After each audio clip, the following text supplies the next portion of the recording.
The central nervous system is the part of the nervous system consisting of the brain and spinal cord.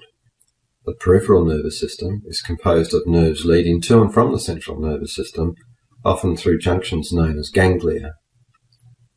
The central nervous system is contained within the dorsal cavity, with the brain in the cranial cavity protected by the skull, and the spinal cord in the spinal cavity protected by the vertebrae. Both the brain and the spinal cord are enclosed in the meninges. There are three main volumes that occupy the cranial vault: brain tissue, blood, and cerebrospinal fluid, not shown here. The Monro-Kelly hypothesis refers to the relationship between these three volumes. Changes in one volume need to be offset by changes in the other two volumes to maintain a stable pressure, otherwise intracranial pressure will rise and cause neurological symptoms. The cerebral cortex can be divided into four sections, which are known as lobes. The frontal, parietal, occipital, and temporal lobes have been associated with different functions, ranging from reasoning to auditory perception. The frontal lobe is located at the front of the brain and is associated with reasoning, motor skills, high-level cognition, and expressive language. At the back of the frontal lobe, near the central sulcus, lies the motor cortex. This area of the brain receives information from various lobes of the brain and utilizes this information to carry out body movements. Damage to the frontal lobe can lead to changes in sexual habits, socialization, and attention, as well as increased risk-taking. The parietal lobe is located in the middle section of the brain and is associated with processing tactile sensory information such as pressure, touch, and pain.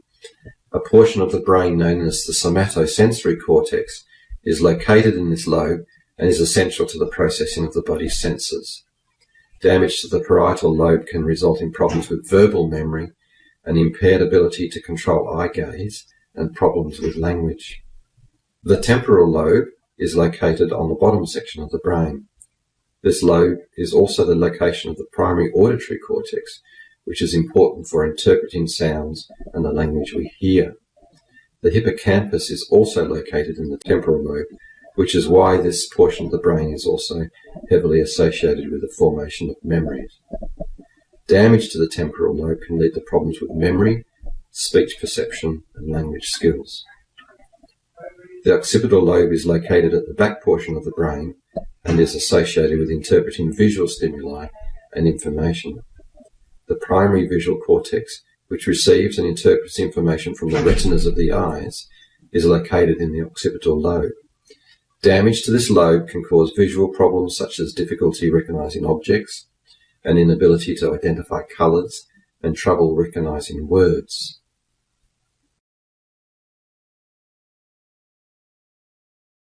Alterations in central nervous system function are caused by traumatic injury, vascular disorders, tumours, and other processes.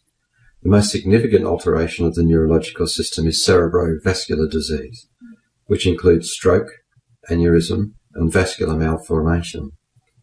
Stroke, or cerebrovascular accident, CVA, is the most frequently occurring of these, and are classified according to the pathophysiology, either ischemic, which can be either thrombotic or embolic, or hemorrhagic. Thrombotic stroke is caused by a blockage that develops inside cranial blood vessels, which obstructs the blood supply to areas of brain tissue, much like that in a myocardial infarction. Alterations in neuronal function occur and last for more than 24 hours. Permanent damage to the affected area of the brain occurs, and the stroke may be fatal. Less severe types of ischemic stroke are called transient ischemic attacks, TIAs, which are temporary decreases in brain blood flow, and lacunar infarcts, in which the thrombus is particularly small and localized. An embolic stroke occurs when a fragment from elsewhere in the body becomes lodged within a cerebral vessel. A subsequent stroke is likely after embolic stroke.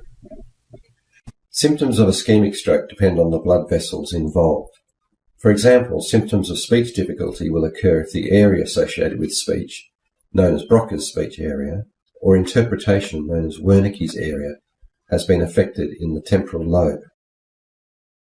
Symptoms of altered motor function will occur with involvement in the motor cortex area of the frontal lobe, vision problems with areas of the occipital lobe, and balance problems with areas in the cerebellum. Hemorrhagic stroke is caused by bleeding of a cerebral blood vessel. An intracerebral hemorrhage is strongly associated with hypertension.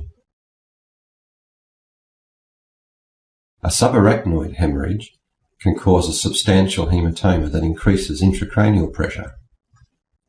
Symptoms of hemorrhagic stroke include severe headache, which may be rapidly worsening, and unconsciousness. Paralysis of one side of the body may occur. Distinguishing the type of stroke is essential to guide treatments. CT scan is the most commonly used technique, with MRI, cerebral angiography, and lumbar puncture other options. This first scan here you can see is a CT image of a hemorrhagic stroke, where the areas of bleeding are obvious over time. The second image is a CT scan of an ischemic stroke, where there is a lack of blood, either due to a thrombus or embolus. In the case of a thrombotic, which is an ischemic stroke, a drug called tissue plasminogen activator, or TPA, often known by the drug name alteplase, can be administered usually within 6 hours of onset of symptoms and can dissolve the thrombus blocking the cerebral blood vessel. For subarachnoid hemorrhages, limiting the bleeding is essential. Intracranial aneurysms result from defects in the vascular wall and are classified on the basis of form and shape. They can form anywhere, but a common site is the anterior communicating artery at the base of the brain, shown here. They are often asymptomatic, but the signs vary depending on the size and location of the aneurysm. A ruptured aneurysm may result in catastrophic intracerebral bleeding. Surgical procedures are usually required for appropriate treatment. Motor vehicle accidents or sporting injuries are the major cause of traumatic central nervous system injury. Traumatic injuries to the head are classified as either closed head trauma, blunt trauma, or open head trauma, penetrating trauma. Closed head trauma is the more common form of trauma.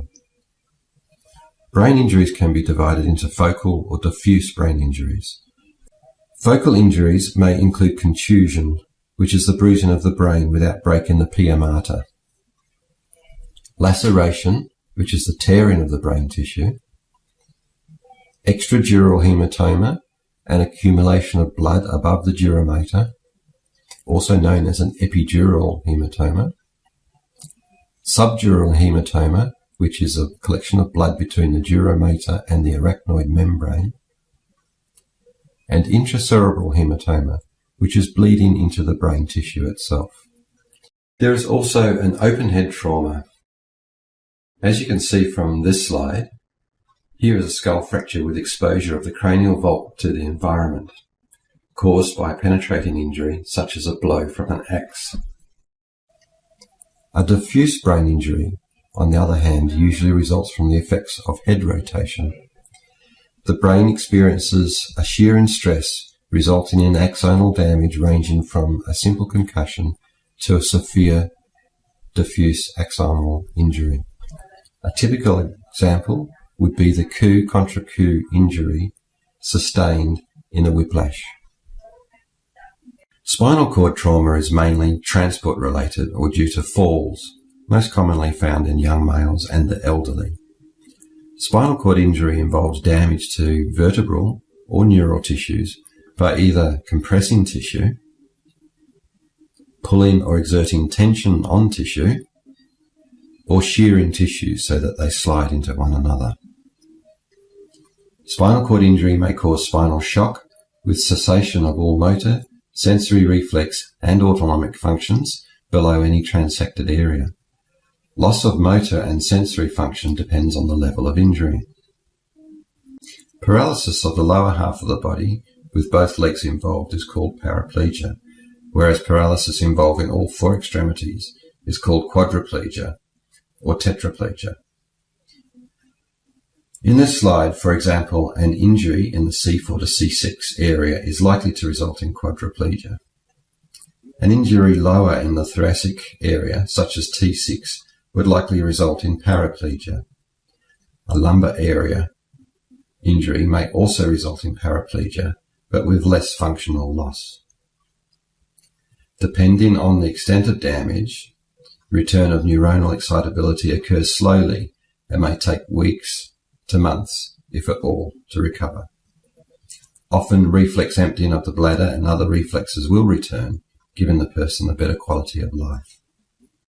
This module has briefly shown two of the most common neurological disorders, stroke and trauma, and has summarised the mechanism and effects of each. Please access your unit resources for a more detailed exploration of these topics.